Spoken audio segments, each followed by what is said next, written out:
What up, team? Right, we had a great one yesterday. Someone came up to me and said, did you know that caffeine doesn't give you energy? So here I'm going to explain why that's true. So people think that caffeine gives you energy now. As you lot know, because you all study nutrition in the academy, that energy can only come from your food or from your intake. So it can only come from carbohydrates, fats, or proteins. They are the only three energy sources. So caffeine is a central nervous system stimulator, and it does that by blocking a molecule called adenosine. So adenosine is secreted in the body. You'll have maybe heard of something called ATP. That's our fast release energy system. Okay, adenosine gets released and it goes to receptors in the brain. It plops in there and that makes you sleepy. That's the byproduct. So caffeine works as an adenosine inhibitor.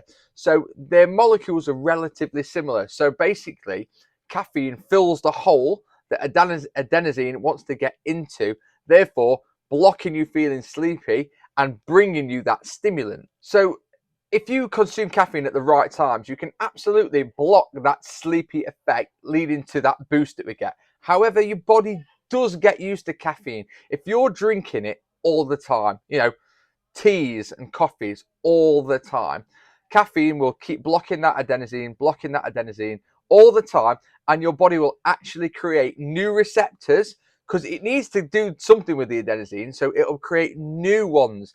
Then we'll still get adenosine going in there, and we'll get caffeine, and the sleepiness will take over. The caffeine won't be able to have the same effect as if you were using caffeine sparingly by having a couple of cups a day at the right sort of times. But the good news is that you can withdraw away from caffeine and those receptors will go away. If they're not being needed, they will just go away and you'll be back to a normal functioning person. So beware of your caffeine intake. The withdrawals can be quite bad. You can get headaches. It can increase anxiety.